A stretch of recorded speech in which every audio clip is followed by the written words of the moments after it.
Жогорку кеңеш экологияны коргоого жигердүү катышат жана жашыл экономиканы колдойт. Акыркы күндөрдө кызуу талкууга алынып жаткан экологиялык маселелерге парламент депутаттарын жана коомчулуктун көңүлүн бурдуруу максатында Жогорку кеңештин басма сөз кызматы «Экология» деп аталган репортаждардын сериясын баштайт. Алгачкы берүүдө борбор калааны каптаган кара түтүндөн канткенде арылабыз деген маселе козголду. Борбор калаабыз Бишкек шаарында эми тазалык маселеси бир гана шыпыргы менен чечилбей турган болууда. Себеби кала тургундарын кайгыга салган түтүн көйгөйү жаралып жатат. Акыркы мезгилде дал ушул маселе коомчулуктун кызуу талкуусуна айланды.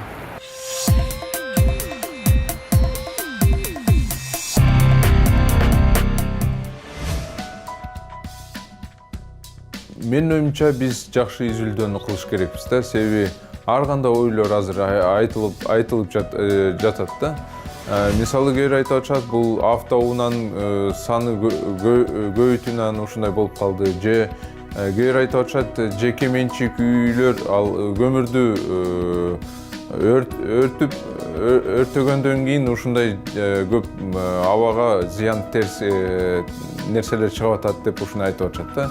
Анан чыныгында мен бүгүн өкмөткө ошону айттым, изилдөөнү кылыш керекпиз. Так, биз ошол каяктан ушул көп бизде абага терс нерселер чыкканын биз тактасак, каяктан чыгып атканын, анда биз уже ар кандай кадамдарды кылсак болот.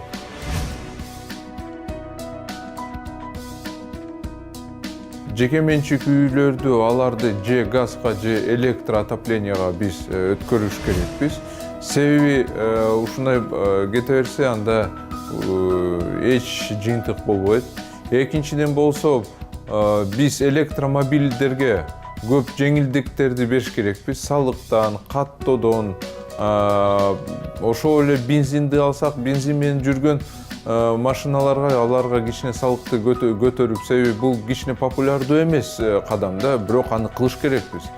Бир топ ушундай чыныгында кадамдар бар. Дүйнөдөгү мамлекеттер ошону кылышкан. Бензин негизи башка өлкөлөрдө өтө кымбат сатылат. Анан бизде дагы мен дагы бир сунушту бердим. Бизде азыр биз өтө мындай төмөн деңгээлдеги бензин менен пайдаланып жатабыз да. Себеби алар ошо бензиндер алар класска бөлүнөт. Биз 2-2 класс менен пайдаланып жүрөбүз да. А дүйнөдөгү карасак мамлекеттер уже 5 класстагы ГСМ менен пайдаланып жүрүшөт да. Биз ошого 5 класска өтсөк, да, ооба, кичине 2 сомго бензин, 1 литрдик бензин баасы өсөт. Бирок жит катуу уже чыкпайт.